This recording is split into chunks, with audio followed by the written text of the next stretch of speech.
Join me in learning how to make homemade fajita spice blend or seasoning.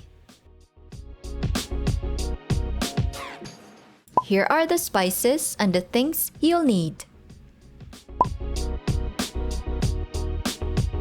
In a medium-sized bowl, combine cumin,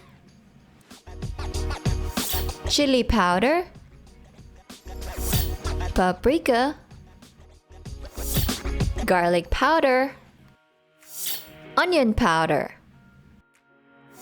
cayenne pepper, kosher salt, and brown sugar.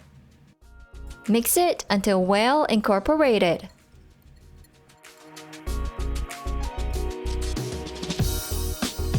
There you have it, my fajita spice blend or seasoning. Store it in an airtight container till needed.